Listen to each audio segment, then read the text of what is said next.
Hello, welcome to Gardener's World. Well, I think by supporting these verbenas, I'm going to solve a problem that had me puzzled for a little while.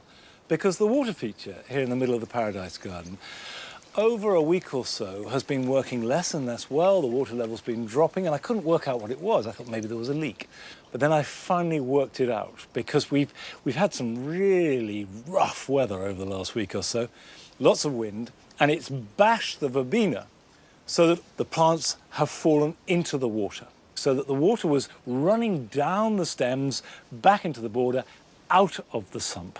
Now, the verbena is really at its best right now, and it is rightly one of those plants that we all love and an awful lot of us grow. It is positively heroic at this time of year.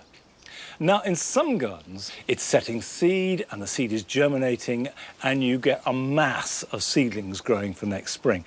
So what you can do is dig them up, pot them up, and then plant them out next spring after the last frost, exactly where you want them.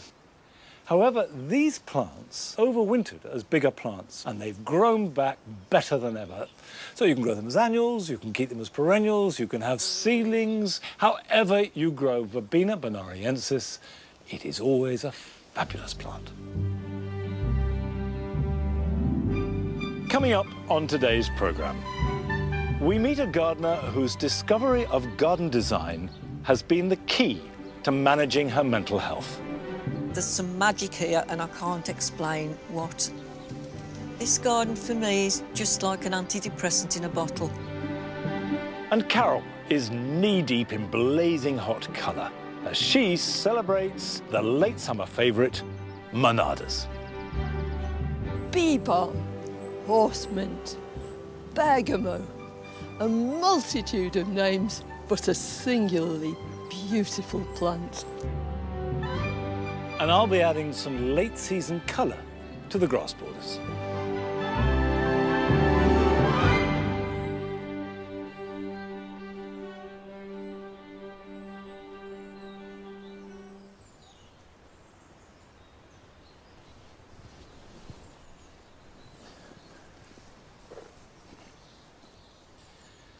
At this time of year, it is worth starting to prepare for winter. We're doing this in all kinds of ways with planting bulbs and taking cuttings and seeds.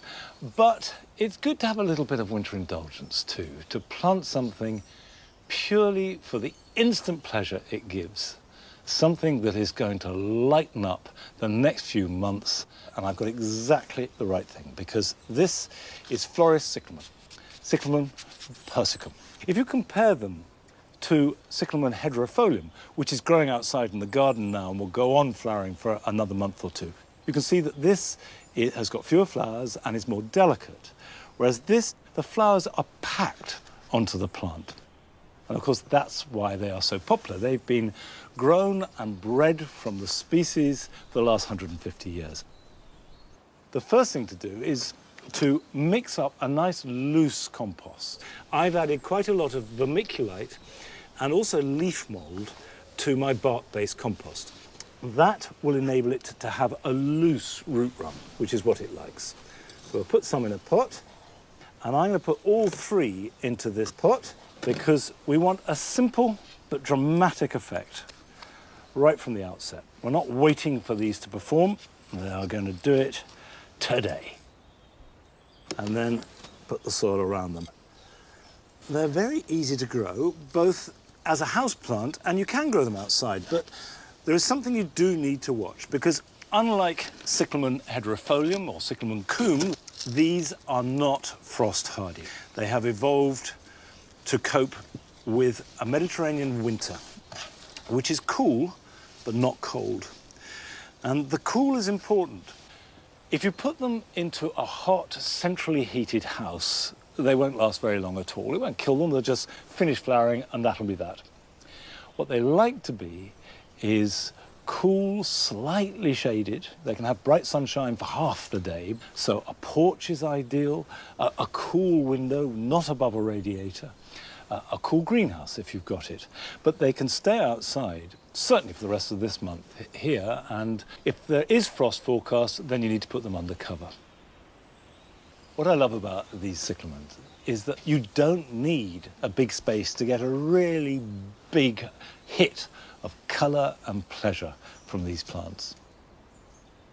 Now, Adam went to Yorkshire to visit a modern garden that has been created on the grandest possible scale. It is simply huge, but its origins were humble.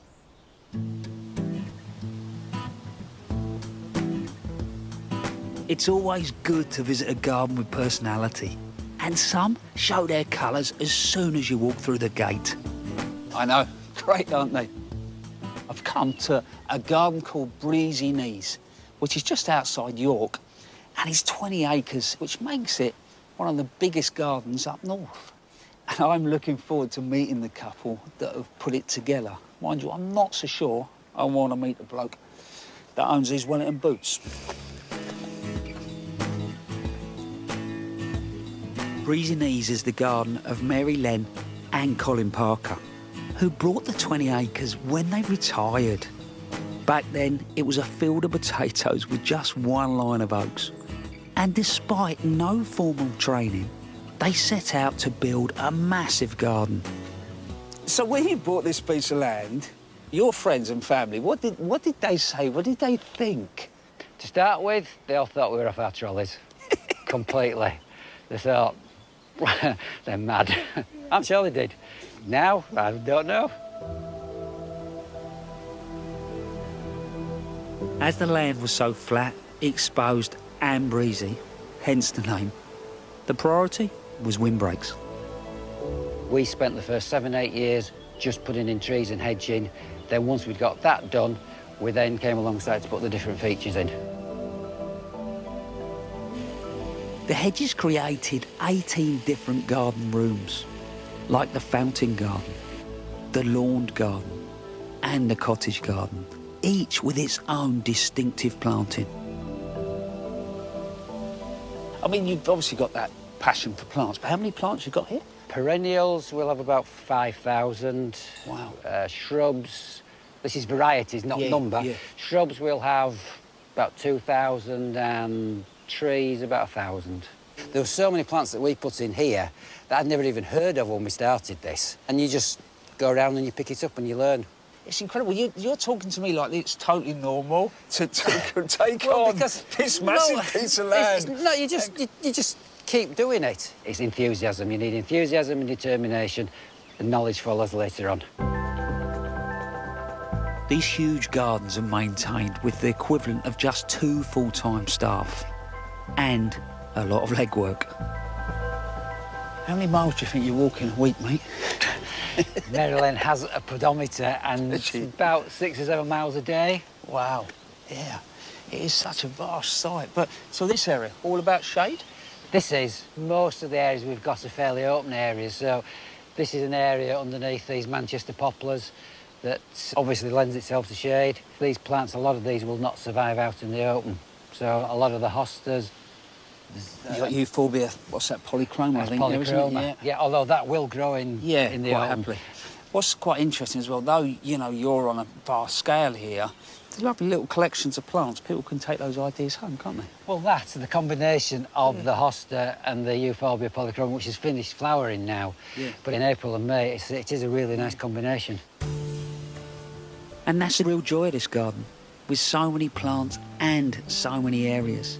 It's a great place for seeing new planting ideas and varieties. As you would imagine, big garden, it's got big herbaceous borders. And they're just starting to come alive. But the thing that stood out for me is the shrubs at the back. What they've done in front of the windbreak of laurels is to put in flowering shrubs, like this Escallonia and Deutzia.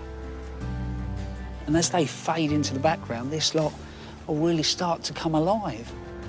And wow, they really do.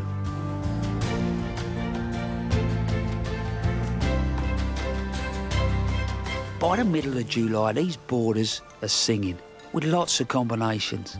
But this soft mix I really like. It's Gypsophila paniculata schneeflocker, creating a white froth of flowers that wraps around Geranium roseanne. And then Veronica First Love pushes up through the middle. Lovely. But these borders are definitely not the only colour in this garden. The rock garden is bursting. And there's more. This place is blowing my mind. The collection of plants is incredible. This is the daylily and the peony garden. I love the way that they've thought about succession. The peonies are just stopping, but the daylilies are coming alive. But the interplanting of Nepetas and those hard-working plants. But another thing that stands out, the Calamagrostis. At the moment, they're just moving in the wind. They play beautifully with light. But could you imagine those through the winter months? That would really give fantastic structure to the back of the border.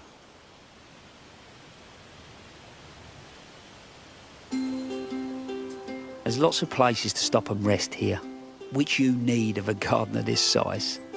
As there's also 3 gardens for specific months and a big area just devoted to Achillea. Mary Len and Colin have created this garden together, but the Achillea are a Mary Len favourite. The Achilleas have a beautiful colour pattern with them, so bunching them all together, the range is really quite stunning. When visitors come, they often want to replicate it in their own gardens, and with Achilleas they are actually easy to grow and they flower for such a long time. Even when the blooms are fading, they look still very good. Mary Len is also the author of all the features that pepper the garden and bring a smile. We put the sculptures in the garden just to add a bit of different detail. Every garden should have a bit of humour in it, and we like to showcase that.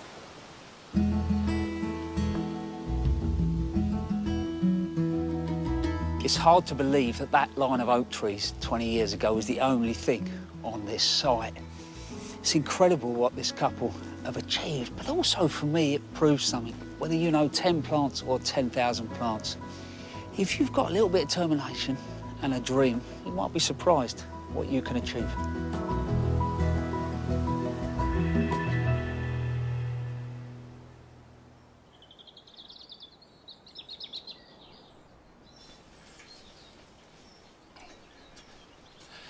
That is an extraordinary achievement. I have some idea what's involved, because when we came here to Longmeadow, it too was an empty field just with hedges around the outside. So I can imagine how much labour they've put in and creativity to create that beautiful garden.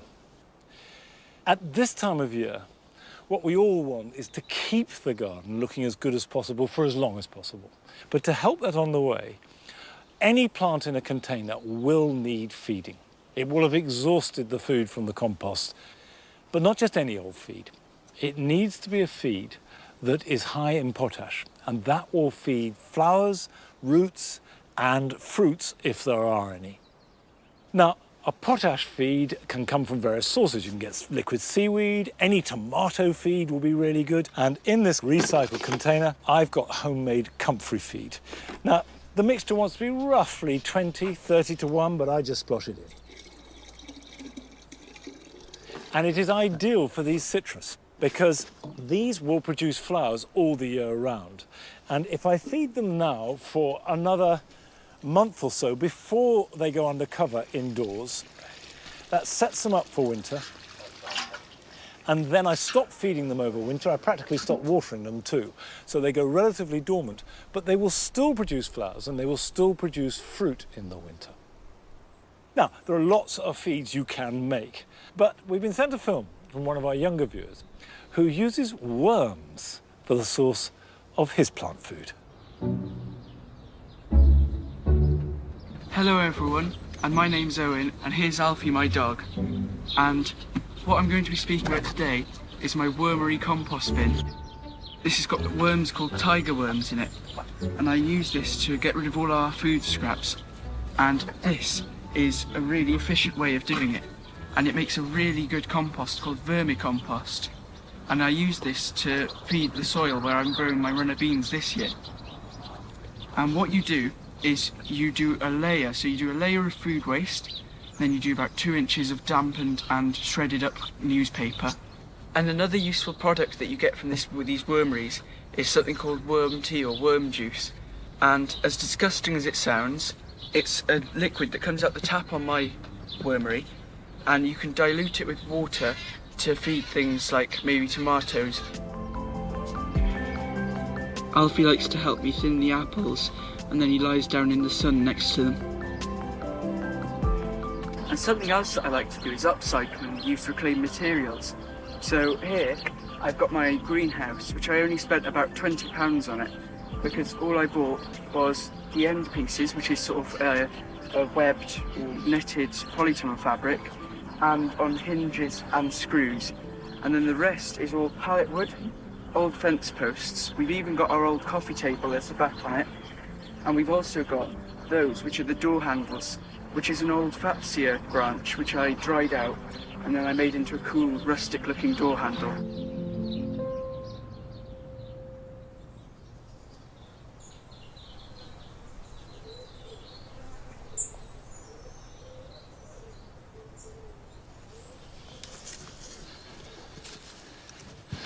I love Owen's cold frame, and especially that handle.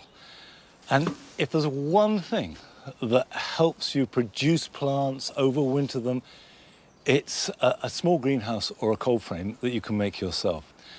And also, of course, his worm composting is brilliant, but we make compost on a pretty big scale. So things like this, which are mainly Alchemilla cuttings, goes on the pile there, and all of this will end up as good compost. First of all, we shred that, and then it goes onto a heap, and you can see that within days, there's steam rising up there. That is starting to hot up, and that's bacterial activity. And then, after about a month or so, we turn it into this bay. It's still a bit claggy and coarse, but by the time it gets down to the end here, which will be about 3 or 4 months later, what we have is lovely garden compost. You measure its loveliness by touch. Does it feel nice to touch? By smell. It smells actively good of a sort of autumnal day on a woodland floor. And the texture is good enough to either use on a border or as part of your potting compost. But there are 1 or 2 rules that you need to understand and then follow. So let's have a look.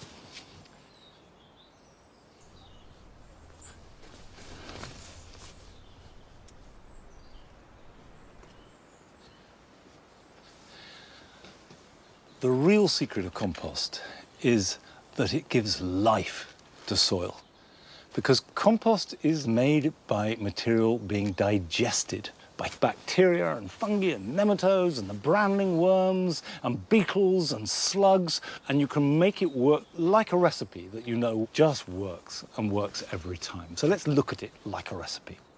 First thing, your ingredients. You can add almost anything that's lived to a compost heap, but don't add meat, fats, or cooked material, particularly cooked starches like potato or rice or pasta.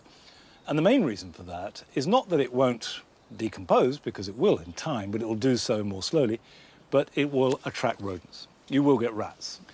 But almost everything else from the garden and the house can go on. So, for example, kitchen waste, eggshells, banana skin, vegetable parings, all can definitely go on.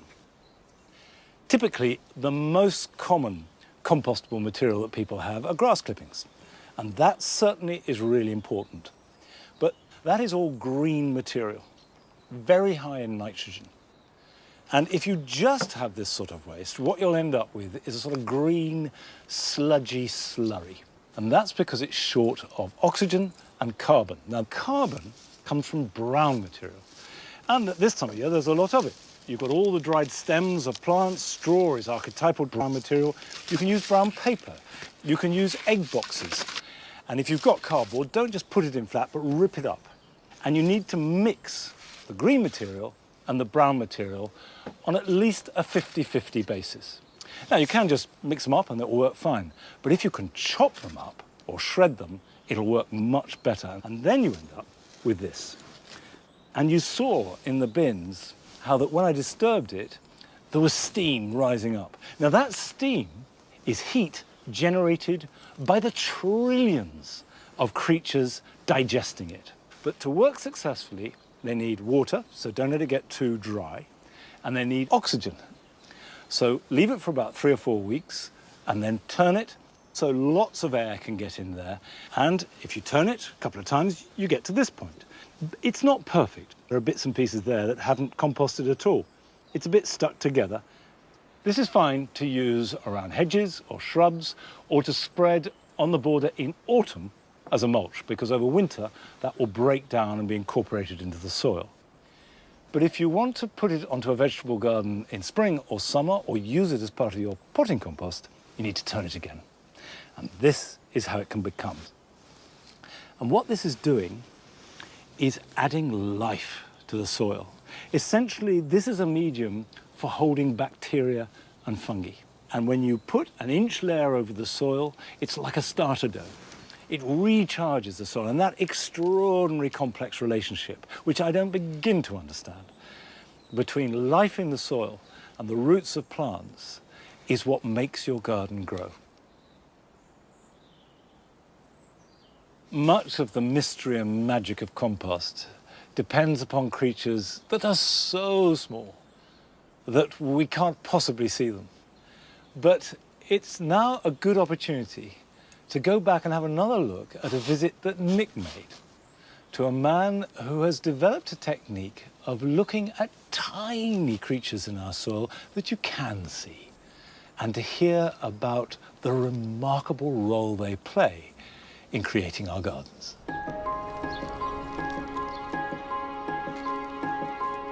Soil is the foundation for everything that grows on our planet, and it's crucial to the success of what flourishes in our gardens, supporting plants and providing them with water and nutrients.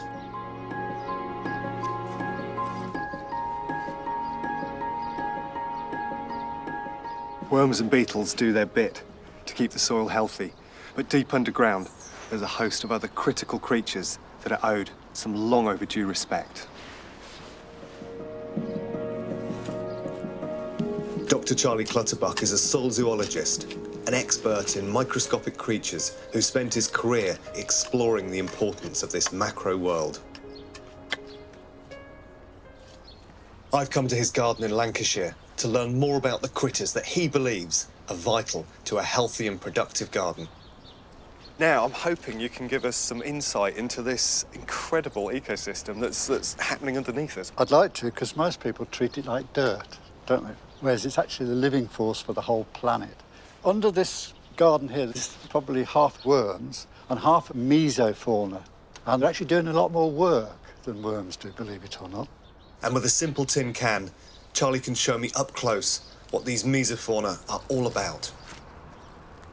You just push it into the ground, turn it round, and then turn it upside down so that the surface animals are nearer the bottom and the deeper ones are at the top, which means the ones on the surface can move out quicker. Let's have a look. Okay.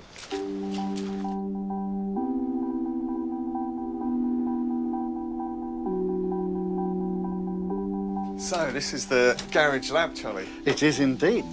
And this is the soil sample that I've just taken from the garden. We've put it in a cola bottle in a good old-fashioned jam jar, and we put it under these lights. And what happens is, after a couple of days, the soil animals come down into the vials below. But why are these creatures so important? Charlie collected a sample from his lawn a few days ago for me to find out.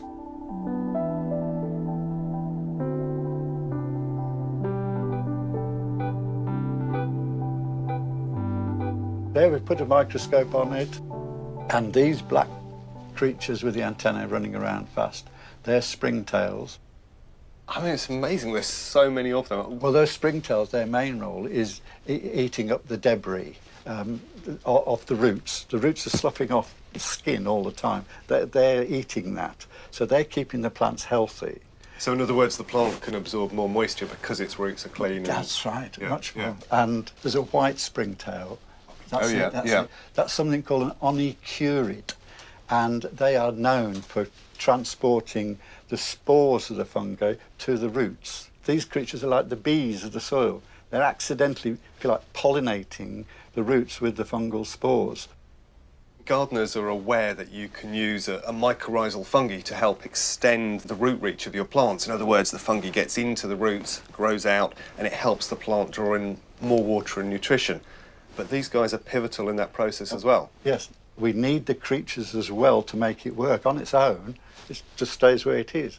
I mean, it's a real mosh pit of creatures, isn't it? They're all kind of on top of each other. Well, apart from the springtails, the little brown blobs are oribatid mites, and there are millions of those in the soil. They're probably the most important, apart from the springtails, because what they're doing is breaking down the debris, and their poo is basically the nutrient for the plants. There's probably, in terms of weight, as many of them as worms, but they're doing a lot more running around than worms. Worms are like the big excavators, the oribatids are the little engines of the soil. I think it's the last great kingdom to be explored. What you're seeing here is very unusual. People haven't collected them alive before. We've always collected them dead and then tried to make sense. To see them moving around and how they relate is a massive step forward. When it comes to optimising soil fauna in our own gardens, Charlie has some great advice. Well, Nick, 3 years ago, this garden was just consolidated flat clay. And what I've tried to do is use two aspects of the soil animals, dealing with the dead stuff and keeping the plants alive, to try and make this into decent soil.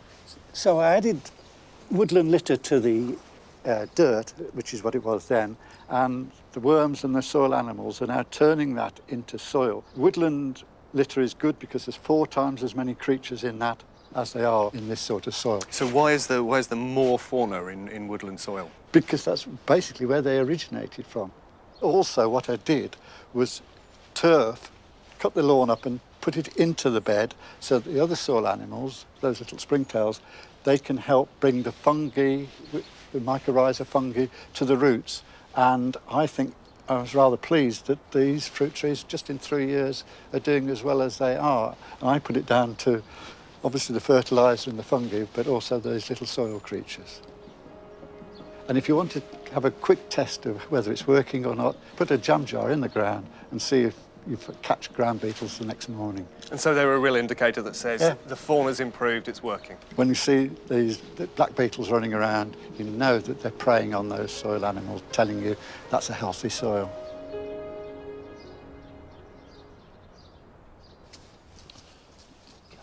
Come on.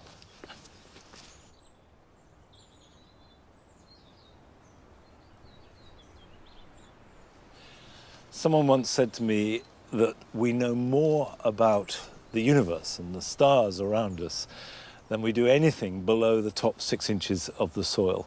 It is a completely undiscovered world under our feet. Fascinating. Now, life above the ground is being dominated at the moment in the garden by wasps. We have a lot of wasps.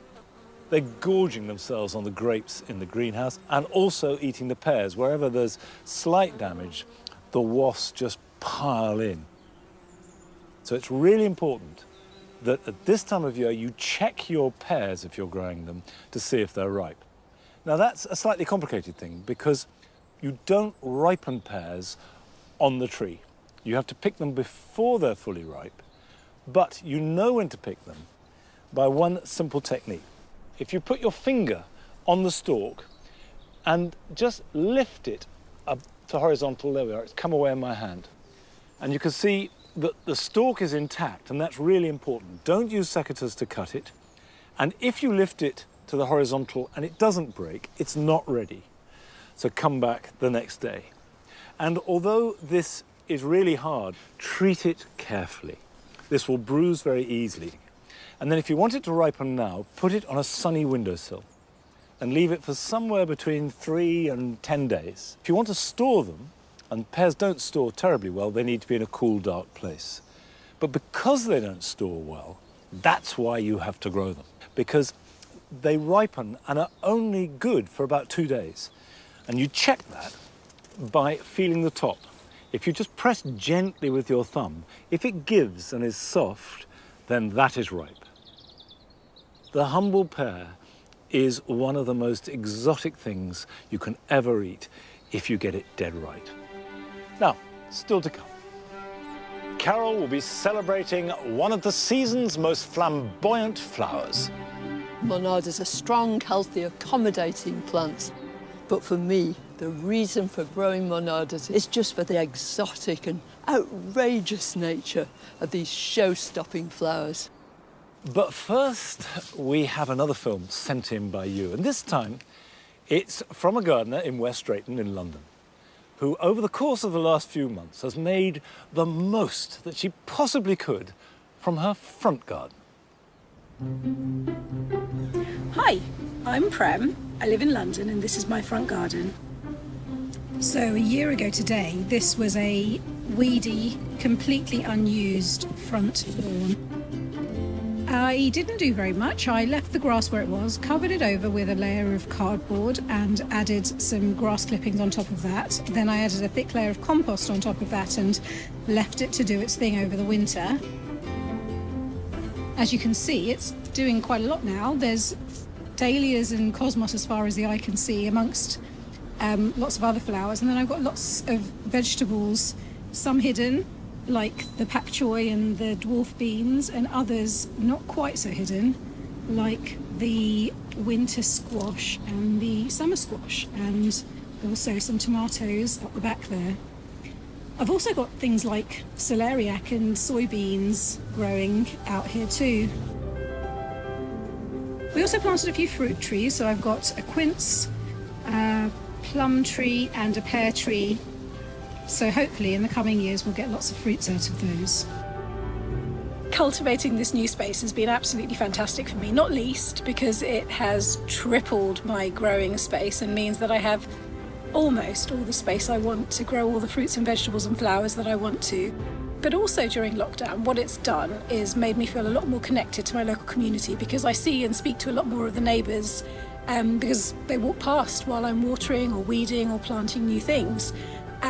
So if any of you have unused space out in the front garden, whether that's a patch of land or a patio that you can put pots on, then I highly recommend you give it a go.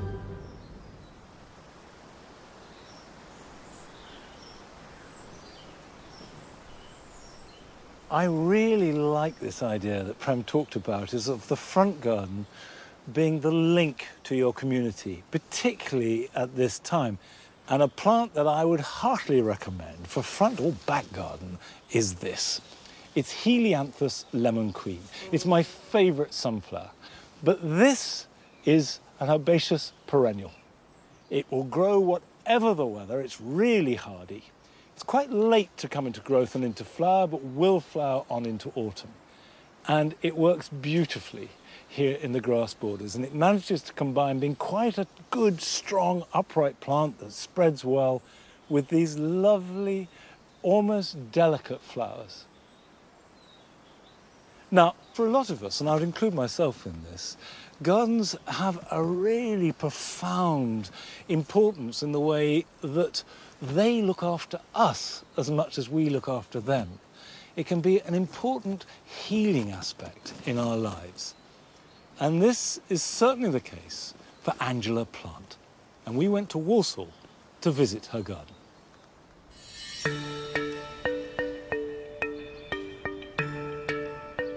I'm Angela Plant. I live here with my husband Trevor and our little dog Minnie, and this is my third and final garden design. When I had my first garden, I realised how much it meant to me in my life. It was peace and it offered so much to me.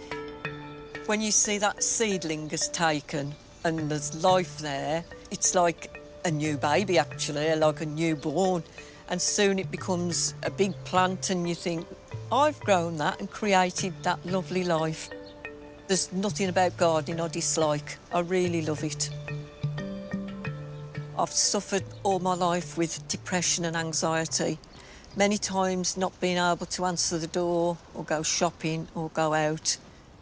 I talked to my daughter one day and she said we need to do something about it. So she did no more than get me onto a gardening course. I didn't really want to go, but I went for her sake, and I've never regretted a day of it in my life. There's some magic here and I can't explain what. But for me, this garden is just like an antidepressant in a bottle. We put pen to paper and came up with the shape. I wanted the unusual, I wanted something different. I wanted the red and the white and black.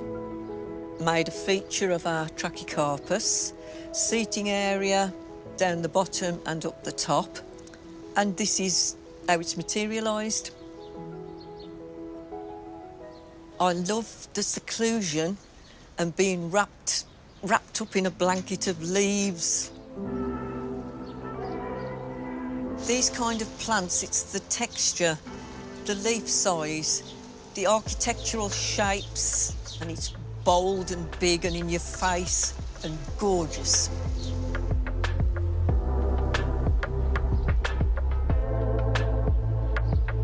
One of my favourite plants is the Spanish dagger. It's very dangerous, and I have to warn people not to go near it, as we have had a few casualties, but it's so architectural, and where it comes from, they're used as sewing needles because it's so sharp. We've grown the Tetrapanax from a baby. It is quite fast growing, but this is about 6 years old now anyway. It's an absolutely beautiful plant. It's supposed to be very tender, but it's not in our garden. It's sheltered, and it's almost in a microclimate, so we just keep it going all year round. Another favourite is the Trachycarpus fortunei. We've had this for 20 years, and it is a hardy palm, and it was about 5 foot tall when we bought it. It flowers, and it's the most beautiful flowers, like big lobster claws, bright yellow, really beautiful palm. And it also gives shelter to the Tetrapanax. They kind of marry together and look after each other. I do cuttings at the end of the season, and at the moment I'm gathering seed, and then for the beginning of next year I bring on things.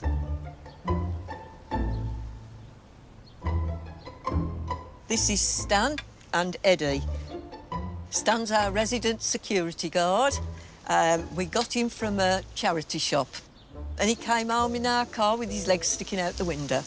I've now grown a fig leaf to hide his dignity a little bit, and we're not far off now. This is my vertical garden. It's basically a row of 12 felt pockets with an irrigation system at the top. This gives me the opportunity to use bedding plants and different colours and shapes, bidens, busy lizzies, hostas, ferns, fuchsias, anything really that I want to put in there for an absolute splash of colour. And that's it, it just keeps going all year round. Really beautiful.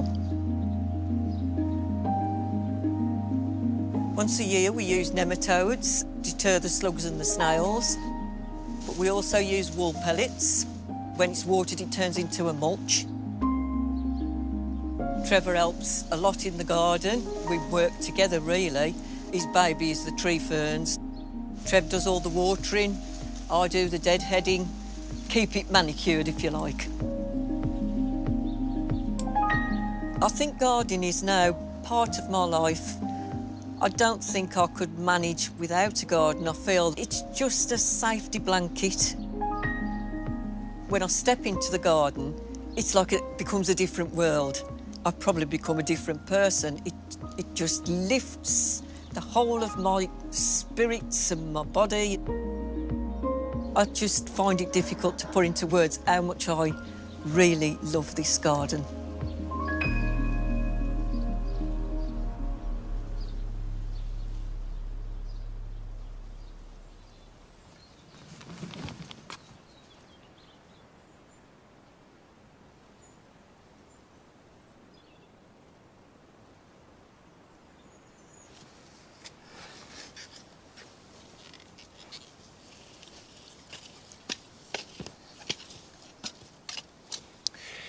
It's always good to hear people talk openly about the powerful healing qualities of gardens and gardening, particularly to do with mental health. And it can make a wonderful garden. I love that garden because it clearly matters so much to her, and she loves it so much that makes it a beautiful place. And we all love our gardens for what they mean to us privately. And these grass borders are something that are now just beginning to come to their best. But I've got a bit of a hole here. I planted a helenium in here about a month ago now. It's Chipperfield Orange. And it's fine, but clearly it's not doing what it will do in a year or two's time. It's still about half the size, and there's too much space around it. But you can add plants at this time of year to give you autumnal colour. Now, this is Aster fricatii Monk. This is actually one of the very best asters you can grow. It grows to about 3-4 foot tall, will flower from the end of July into October, and as long as it gets some sunshine and some reasonable drainage, is a tough plant that will grow in any soil. And I'll just space them about 6 to 9 inches apart, and they will grow together to form one plant. Now, I'm going to plant this in front of the helenium. Now, this is either Rudbeckia electroshock or Echebeckia electroshock. And Echebeckia is actually a made-up name because this is a cross between Rudbeckia and Echinacea. They're both cone flowers, both come from North America. But the problem with Echinacea is they tend to be very short-lived, particularly if they get too wet in winter. And the idea is that this will have the qualities of Echinacea, but some of the robustness of Rudbeckia. Right, that can go in the front. They like fairly good drainage. Now, this aster I've not grown before, but I've chosen it for its colour because it's got a really good, strong violet colour, which against the oranges and the browns should sing out. It's called, and you'll have to excuse my pronunciation if you're German, Walchenkönigen, and will grow about 3 foot tall, and as you can see, this intense yellow centre. Right, in you go. And it is worth repeating that whenever you plant anything at any time of year, always water them in well. Now, if you don't know which plant to choose, or more importantly, which variety or species of plant, then visiting one of our national collections is a really good way to see a wide range within tight parameters. And there are hundreds of these collections right across the country. They are one of our unsung treasures. So it's good to have a chance to rejoin Carol when she went to Pembrokeshire to visit one of the national collections of Monarda.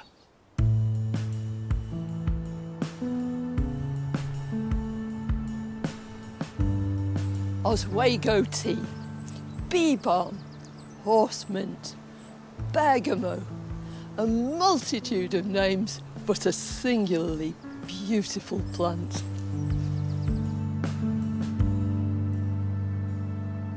Originating from central and eastern regions of the USA and from southeastern Canada, the elegant and dramatic Monarda has made its way across the Atlantic and is now one of our most theatrical midsummer plants. Monardas are part of the family Lamiaceae. You can always tell members of that family, like salvias and mints, by just grasping the stem. It's always square. Another thing that distinguishes Monardas is these pairs of leaves. They're always opposite one another. And they're lanceolate, which just means that they get wider in the middle, they're fairly long, and then they come to a point at the ends. As for the flowers, they're really exciting. They're not petals. Each one is an individual flower. And if you look carefully, you can see that each one has its own apparatus.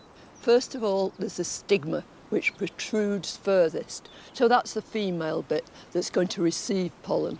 And then underneath it are the anthers. And deep down at the base of this flower is the nectar. They're pollinated by the long-tongued bumblebee, and it can penetrate right down here. But short-tongued bumblebees also come in, but what they do is they cheat. They come to the bottom of the flower and they pierce the flower and they can get at the nectar. In their native habitat, the species will set seed. That's how they spread themselves around. But these cultivars, sadly, are sterile. No seed from them.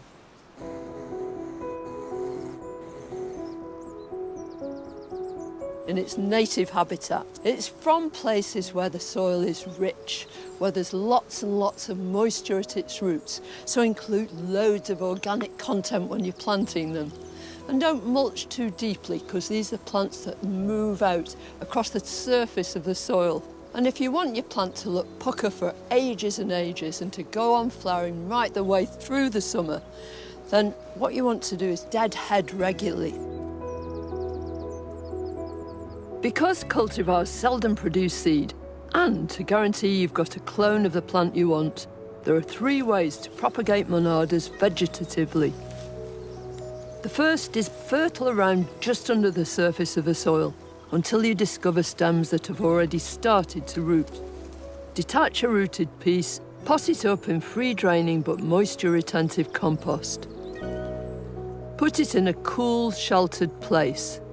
When you see roots coming from the bottom of the pot, you know it's time to put it into the garden.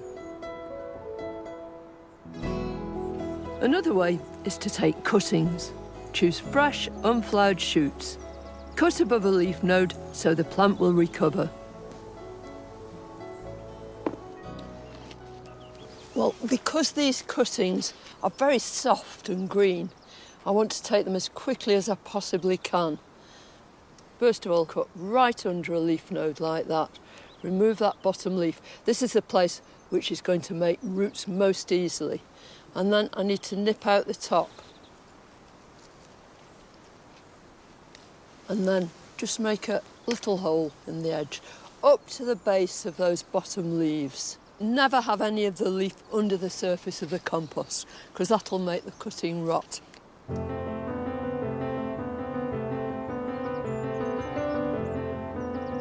So just one thorough watering now. Stand them in a shady place and have some patience.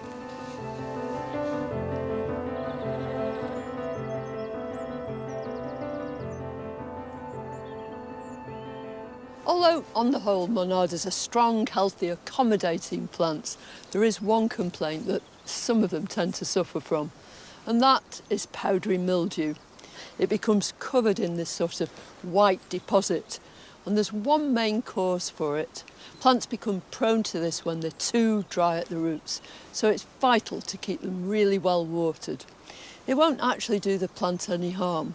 What you can do at the end of the season is cut the whole thing down. And don't put them onto the compost heap. Then, in the spring, when they start to sprout, stay on top of the watering and every so often give them a good feed with liquid organic feed. It's not actually a fungus preventative, but it will make your plants grow big and strong, and they'll be much more resistant to mildew. One of the ways to avoid powdery mildew is to grow fungal-resistant varieties. This is one of the best examples. It's called Jacob Klein. This has to be one of my favourite varieties. It's Beauty of Cobham.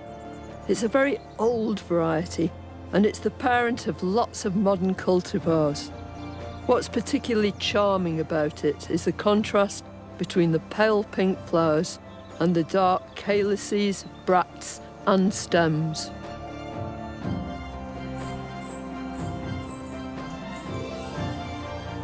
For me, the reason for growing monadas in our garden is just for this wide range of vibrant colours and the exotic and outrageous nature of these show-stopping flowers.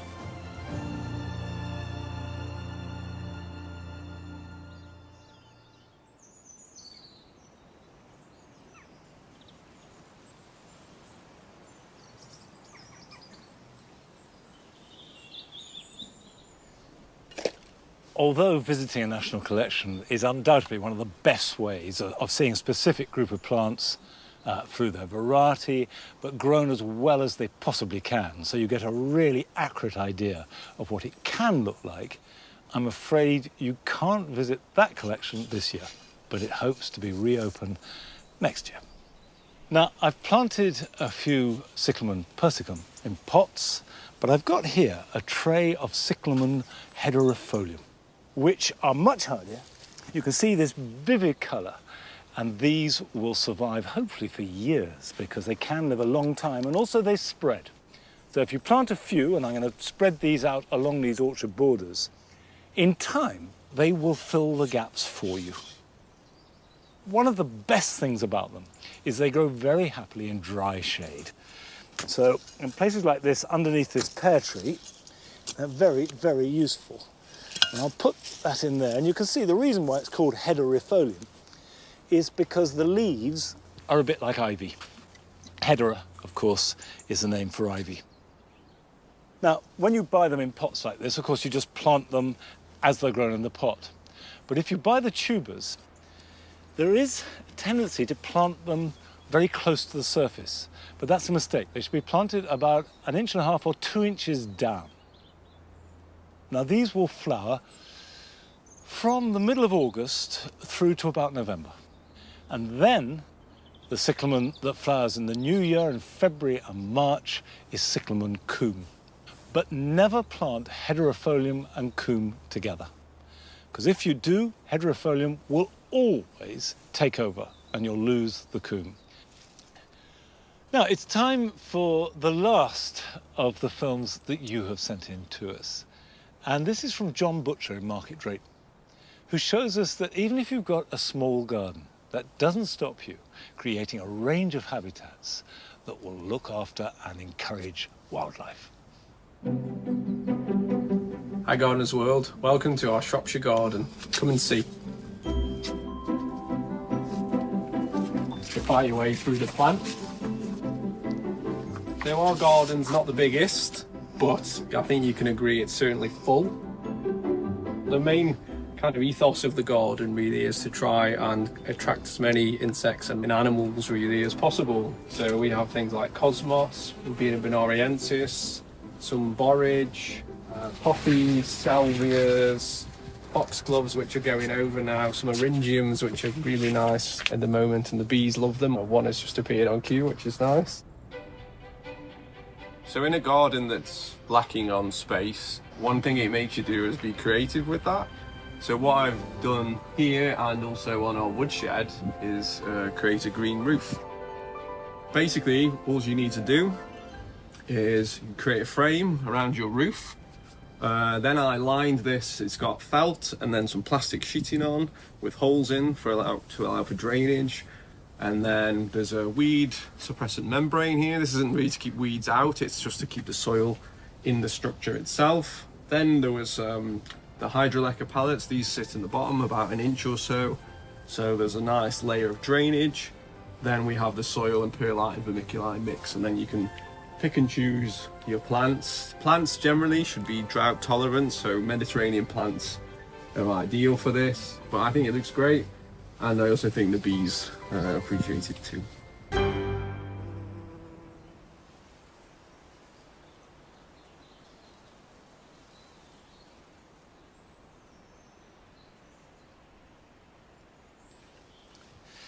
I do like roof gardens, and that was exceptionally well made. The key thing there was the perlite, because if you are going to plant up a roof garden, it has to be as light as possible, and the perlite goes a long way to achieving that end. Now, if you have sown your tomatoes, and these are Gardener's Delight, planted them out as I did, and looked after them, the chances are you'll be in the same situation that I'm in, which is that you've got quite a lot of fruit, but most of it is very green and very unripe. Now is all about getting them to ripen before the weather turns. So if, for example, you can see this truss here, you've got flowers, you've got very small tomatoes, the chances of these growing and ripening is certainly here in this part of the world nil. If you live in a very hot part of the south, you might be lucky. But for most of us, what you want to do is make sure the tomatoes you've got are as ripe as possible. Now, there are ways you can do this. The first thing to do is to remove any leaves that are obscuring the tomatoes, and that's simply so that they can get the sun. So if I take that off there, that means that these tomatoes are now exposed to light. And you do that all round. The deadline on this is roughly about the end of the first week of October. By then, the light levels are too low and the nights are getting too cold and they're not going to ripen. So we've only got a few weeks left. The other thing you can do, as well as take the leaves off, is to curtail the energy of the plant going into growth. And the way you do that is simply by cutting the top off. So if you take that off there like that, and now the roots will be feeding the fruit rather than new growth. And of course, harvest what is ripe as soon as it's ready. Because if you don't, this happens. You can see how that is perfectly good tomato and it's split. So do harvest as you go along, enjoy them, but put all your skills into making these ripen as much as possible. Now, while I'm doing this, here's some other jobs that you can do this weekend.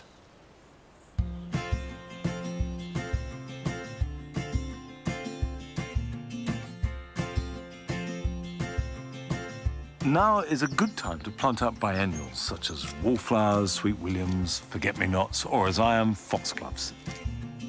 Plant them where you want them to flower. The roots will get nice and established so that next spring they are ready to grow fast and flower gloriously. And don't forget to water them in well.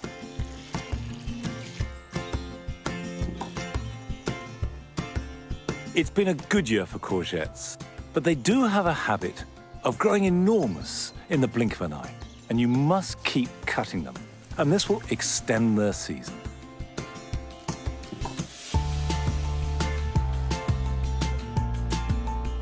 When your agapanthus have finished flowering, cut the seed heads off. Do this by cutting the flower stalks right at the base. And this will mean that the plant will put all its energy into the roots for next year's flowers rather than into the developing seeds.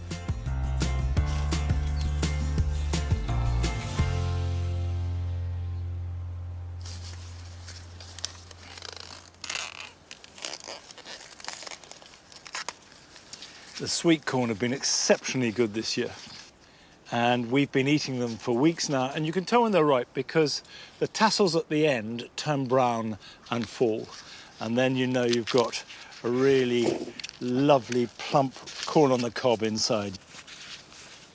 I haven't harvested any celery yet, but now is the time. This is an autumnal, almost winter crop, quite slow to grow, and if I just cut it like that, you can see that that has developed really quite nicely. And I love celery, so that can go in there. A much quicker crop are lettuce. Now these are a cos lettuce that don't really grow so well in autumn and winter. So this is very much the last of the summer lettuce, so I'll cut ourselves a nice one there. And the brilliant thing about September is that this is the month of harvest.